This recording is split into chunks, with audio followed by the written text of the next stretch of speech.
Well, I was 18 years old when I went down to Dublin with a fistful of money and a cartload of dreams. Take your time, says me father, stop rushing like hell, and remember all's not what it seems to be. Well, there's fellas would cut you for the coat on your back, or the watch that you got from your mother.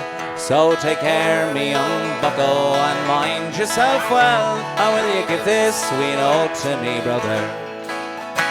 At the time Uncle Benji was a policeman in Brooklyn, and me father, the youngest, looked after the farm. When a phone call from America said send the lad over, and the old fella said sure it wouldn't do any harm.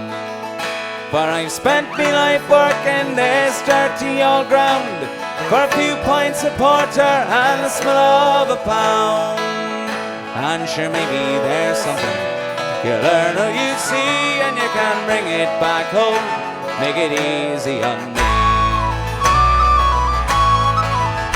So I landed at Kennedy, and a big yellow taxi carried me and me back through the streets and the rain.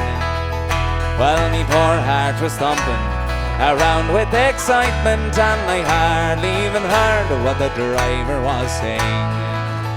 I came in the short parkway to the flatlands in Brooklyn, to my uncle's apartment on East 53rd.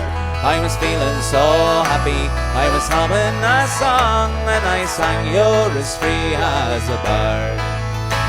Well, to shorten the story, what I found out that day was that Benji got shot down in an uptown foray.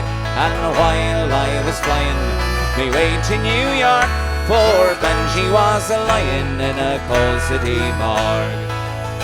Well, I phoned up the old fella, told him the news. I could tell he could hardly stand up in his shoes.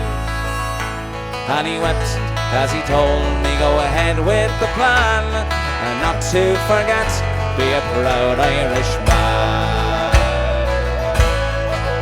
So I went up to Nellie's beside Fordham Road, and I started to learn about lifting the load.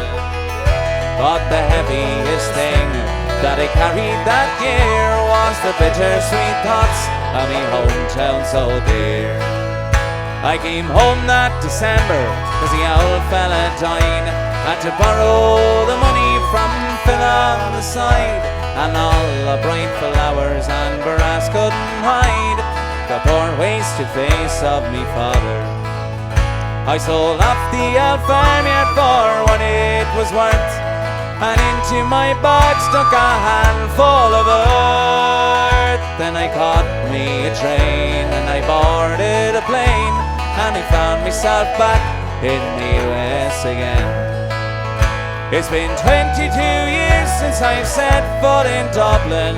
The kids know to use the correct knife and fork, but I'll never forget the green grass and the rivers as I keep law and order on the streets of New York. And la la la